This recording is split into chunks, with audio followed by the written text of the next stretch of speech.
Paris has fallen ഒരു political ഡ്രാമയാണ് ഈ ഒരു സീരീസ്. ആദ്യത്തെ 2 എപ്പിസോഡ് മാത്രമേ റിലീസ് ചെയ്തിട്ടുള്ളൂ. അത് കണ്ടിട്ട് അതിൻ്റെ ഒരു ഫസ്റ്റ് ഇംപ്രഷനാണ് ഞാൻ ഈ ഒരു വീഡിയോയിൽ ചെയ്യാനായിട്ട് വന്നത്. നമ്മൾ യൂഷ്വലി ഈ ഒരു പൊളിറ്റിക്കൽ സറ്റയർ ഡ്രാമയൊക്കെ കാണുന്ന സമയത്ത് ഒരുപാട് കഥ പറഞ്ഞ് വലിച്ചു നീട്ടി കൊണ്ടുപോകാനാണ് സാധാരണ ചെയ്യാറുള്ളത്. പക്ഷേ ഈ ഒരു സീരീസിൽ ആദ്യത്തെ എപ്പിസോഡിലെ ഒരു 15 മിനിറ്റിനകം തന്നെ ഒരു അടിപൊളി ആക്ഷൻ സീക്വൻസ്, അതായത് നമ്മൾ ഹോളിവുഡ് സിനിമയിൽ കാണുന്ന ലെവലൊരു ആക്ഷൻ സീക്വൻസ് ഓടെയാണ് ഈ സാധനം തുടങ്ങുന്നത്. അതിൽ നിന്ന് പിന്നെ അങ്ങോട്ട് ഒരു റേഞ്ചിലേക്ക് മാറിയൊക്കെ പോവുകയാണ് സീരീസ്. നമ്മൾ യൂഷ്വലി കാണുന്നത് അങ്ങനെയാണ്, കുറച്ച് സ്റ്റോറിയൊക്കെ പറഞ്ഞ് 1-2 ചെറിയ ആക്ഷൻ സീക്വൻസുകളൊക്കെ കാണിച്ചാണ് പോകുന്നത്. പക്ഷേ ഇവിടെ അങ്ങനെയൊന്നുമില്ല. ഇവിടെ എല്ലാം ഫാസ്റ്റ് മൂവിങ് ആയിട്ടാണ് പോകുന്നത്.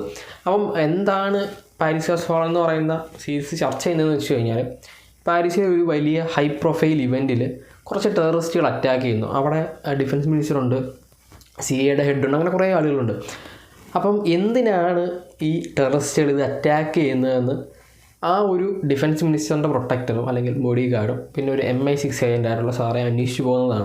അപ്പം ഈ ഒരു ഇത് ഒരു ഒറ്റപ്പെട്ട സംഭവമല്ല ഈ ഒരു അറ്റാക്ക് എന്നുള്ളത് അവർ മനസ്സിലാക്കുന്നു. അതിന് കുറേ അറ്റാക്കുകൾ വരുന്നു. അപ്പം ഇവർ ഈ ടെററിസ്റ്റുകൾ അറ്റാക്ക് ചെയ്യുന്ന ഈ ടെററിസ്റ്റിൻ്റെ ഹെഡും ഈ ഡിഫൻസ് മിനിസ്റ്ററും അതേപോലെ കുറേ ആളുകളും തമ്മിൽ എന്തോ ഒരു റിലേഷൻ ഉണ്ടായിരുന്നു പാസ്റ്റിൽ. അത് കാരണമാണ് പുള്ളി അതിൻ്റെ മോട്ടീവാണ് ഇപ്പോൾ ഈ ചെയ്യുന്നതെന്നുള്ളത്, എന്തിൻ്റെ മോട്ടീവിന് വേണ്ടിയിട്ടാണ് എന്നിവർ അന്വേഷിച്ച് പോകുന്നത്. ഓരോ കണക്ഷൻസ് ഇങ്ങനെ ഓരോ ഡോട്ട്സ് കണക്ട് ചെയ്ത് പോകുന്നതാണ്. അപ്പം അത് വളരെ നല്ല രീതിയിൽ തന്നെ കാണിച്ചിട്ടുണ്ട്. ഇതിനകത്തെ വിൻസെൻറ്റ്, സാറ എന്ന് പറയുന്ന 2 ക്യാരക്ടേഴ്സ് അവരാണ് ലീഡ് ചെയ്യുന്നത്. അവർക്ക് അവരുടെ പേഴ്സണൽ ലൈഫിൽ കുറേ പ്രശ്നങ്ങളുണ്ട്. അവർ പക്ഷേ ഈ ഒരു ജോബിന് വേണ്ടിയിട്ട് ഫുൾ ടൈം എൻഗേജ്ഡ് ആയിട്ട് നിന്നിട്ട് ഈ ആരാണ് എന്തിനാണ് ഇത് ചെയ്യുന്നത്, എന്തിനു വേണ്ടിയിട്ടാണ് എന്ന് ഇവർ അന്വേഷിച്ച് പോകുന്നതും അത് കണ്ടുപിടിക്കുന്നതൊക്കെയാണ് ഈ ഒരു സീരീസ് എന്ന് കാണിക്കാനായിട്ട് പോകുന്നത്. ആദ്യത്തെ 2 എപ്പിസോഡ് 43-50 മിനിറ്റിനകം ഉള്ളതാണ്. 1 മണിക്കൂർ ഡ്യൂറേഷൻ ഉള്ളതായതുകൊണ്ട് തന്നെ ഒരു സിനിമ കാണുന്ന ഫീല് ഓരോ എപ്പിസോഡിലും കിട്ടുന്നുണ്ട്. നമ്മൾ യൂഷ്വലി നമുക്ക് ഭയങ്കരമായിട്ട് ബോറടിക്കും ഈ സോഷ്യൽ അല്ലെങ്കിൽ ഈ പൊളിറ്റിക്കൽ ഡ്രാമ കാണുന്ന സമയത്ത്. ഇവിടെ എനിക്കൊരു ബോറിങ്ങും തോന്നിയില്ല. ഭയങ്കര ഫാസ്റ്റായിട്ട് പോകുന്നു, കഥ ഭയങ്കര ഫാസ്റ്റായിട്ട് പോകുന്നു.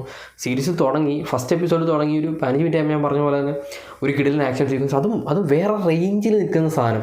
അതിനകത്ത് ഈ ഒരു ഡിഫൻസ് മിനിസ്റ്ററെ ഈ ബോഡി ഗാർഡ് പ്രൊട്ടക്ട് ചെയ്തുകൊണ്ട് പോകുന്നൊരു സാധനമുണ്ട് ഈ ടെററിസ്റ്റുകളുടെ കയ്യിൽ നിന്ന്. അതും വേറെ റേഞ്ചിൽ തന്നെ കാണിക്കുന്നുണ്ട്. അതിൻ്റെ ആ ഒരു ഫസ്റ്റ് പേഴ്സണായിട്ടൊക്കെ കാണിക്കുന്നുണ്ടോ, ഭയങ്കര രസകരമായിട്ട് തന്നെ കാണിക്കുന്നുണ്ട് എന്നുള്ളതാണ്.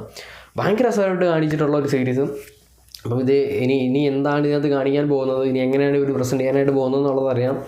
ആദ്യത്തെ 2 എപ്പിസോഡല്ലേ ആയുള്ളൂ. പക്ഷേ ആദ്യത്തെ 2 എപ്പിസോഡിൻ്റെ ഒരു ഫസ്റ്റ് ഇംപ്രഷൻ എന്നുള്ള രീതിയിൽ എനിക്ക് ഭയങ്കരമായിട്ട് ഇഷ്ടപ്പെട്ട, അതായത് പൊളിറ്റിക്കൽ ഡ്രാമകൾ യൂഷ്വലി ഞാൻ കണ്ടിട്ടുള്ളതെല്ലാം നല്ല ലാഗാണ്. ഇപ്പം ജാക്ക് റയൻ ആയാലും അങ്ങനെയുള്ള എല്ലാം അങ്ങനെയാണ്. പക്ഷേ ഇത് അങ്ങനെയല്ല, എൻ്റയർലി ഡിഫറൻ്റ് ആയിട്ട് നിൽക്കുന്ന ഒരു അടിപൊളി അടാറ് സാധനമായിട്ടാണ് എനിക്ക് ഫീൽ ചെയ്തത്. എനിക്ക് തോന്നുന്നത് അങ്ങനെ പോപ്പുലർ അല്ല എന്നാണ്, ആരും അങ്ങനെ പറഞ്ഞു കേട്ടിട്ടില്ല ഇതുവരെ. എന്തായാലും നിങ്ങൾ കണ്ടു നോക്കുക, നിങ്ങൾക്കൊരു കിടലൻ എക്സ്പീരിയൻസ് ആയിരിക്കും ഒരു സീരീസ് തരാനായിട്ട് പോകുന്നത്. അപ്പോൾ കണ്ടു നോക്കിയിട്ട് നിങ്ങളുടെ ഒപ്പീനിയൻ പറയുക. പിന്നെ വീഡിയോ ഇഷ്ടപ്പെട്ടാൽ ലൈക്ക് ചെയ്യുക, ഷെയർ ചെയ്യുക, സബ്സ്ക്രൈബ് ചെയ്യുക. നമുക്ക് നെക്സ്റ്റ് വീഡിയോയിലാണ്. അതൊരു ബൈ ഗൈസ്.